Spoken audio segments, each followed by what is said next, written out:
Alright, UFC 289 was not a card full of big names, but one fight in this card that everyone was looking forward to: Charles Oliveira versus Dariush. Two guys that own some of the longest winning streaks in the history of the lightweight division, as well as some of the most well-rounded fighters in the UFC today. Going into this fight, Charles Oliveira talked a lot about how we were going to see a completely different, a new and improved Charles Oliveira, and he was sure to bring up the fact that he just didn't feel like himself in his last fight out against Islam Makhachev. Usually when I hear guys say that kind of thing, it gives me a little bit of pause, because at the end of the day, one of two things is true. He either actually didn't feel like himself when he went out there, or he's making excuses, which could be a sign of a little bit of a mental weakness. But Charles put all of that to bed pretty much immediately in this fight. This fight was very reminiscent of all of the other fights Charles had during his long title run. Beneil landed some huge shots early on. Beneil, being a high-level grappler as well, he was able to follow Charles to the ground, try to land some ground and pound, but Charles displayed some higher level defense than what we've seen out of him before. And when the fight got back to the feet, Charles made good on his promise to not take a single step back, moving forward with his Terminator-like pressure, throwing huge shots, landing a big head kick, followed by a right hook from southpaw that put Beneil down, and then the ground and pound finished the fight, making Charles the first fighter to ever reach 20 finishes inside the octagon. And then again,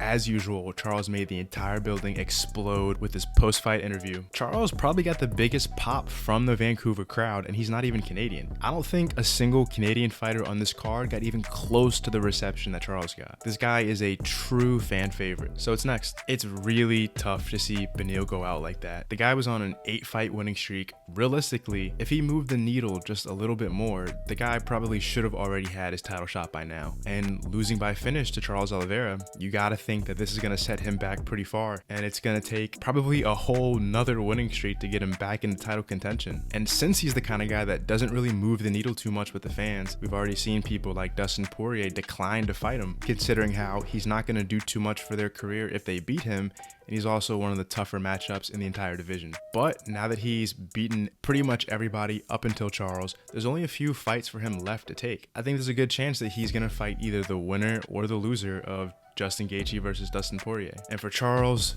there's only one answer: rematch versus Islam Makhachev in Abu Dhabi, same place he lost his belt. And I'm very curious to see what happens. I think now, coming off that loss, getting a chance to kind of reinvent himself, build himself back up mentally, and with the tape that he has to watch, seeing exactly how Volkanovski was able to find some success against Islam, I think a more patient approach from Oliveira could make for a much different fight. But let me know in the comments, what did you guys think about this fight? And how do you think the rematch between Islam and Charles goes? Do you think Charles stands a chance? Or do you think it's just going to be a repeat of last time? Thanks for watching.